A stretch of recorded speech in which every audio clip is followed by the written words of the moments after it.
প্রিয় দর্শক বন্ধুরা, এই মুহূর্তের জন্য উঠে আসছে আপার প্রাইমারি থেকে গুরুত্বপূর্ণ সংবাদ আপডেট, যেখানে এই মুহূর্তে দাঁড়িয়ে বিরাট সংবাদ, মামলা কার্যত খারিজ হলো। প্রমাণসহ সবটা দেখে নিন, এই ভিডিওর মধ্যে তুলে ধরছি। তো ভিডিওটিকে শেষ পর্যন্ত দেখবেন, কোনোভাবে কিন্তু স্কিপ করবেন না। চ্যানেলটিকে অতি অবশ্যই সাবস্ক্রাইব করে নিয়ে সঙ্গে থাকবেন। তো চলুন কথাবার্তা না বাড়িয়ে আমরা মূল টপিকেই ফোকাস করি। এই মুহূর্তে দাঁড়িয়ে আপার প্রাইমারি থেকে বিরাট সংবাদ, যেখানে মামলা খারিজের মতো কিন্তু সংবাদ উঠে আসছে। চলে যাচ্ছে কোর্টের সাইটে। সর্বোচ্চ ন্যায়ালয় সুপ্রিম কোর্টের অফিসিয়াল সাইট থেকে দেখতে পাচ্ছেন অত্যন্ত গুরুত্বপূর্ণ মামলা কার্যত ডিসপোজড, স্ট্যাটাস বা স্টেজ অফ কেস দেখুন disposed, motion hearing fresh for admission civil cases. মামলা কিন্তু কার্যত ডিসপোজড হয়ে গেল।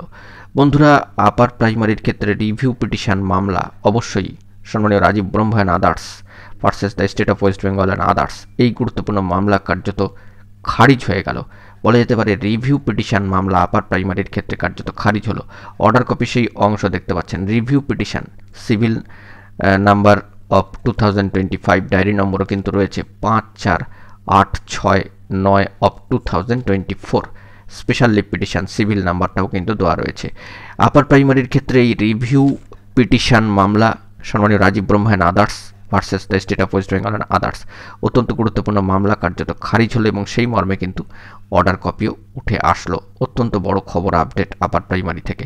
এখন এটুকুই, ভালো থাকবেন, চ্যানেলটিকে সাবস্ক্রাইব করে রাখবেন জরুরি আপডেটগুলি পাওয়ার জন্য। ধন্যবাদ।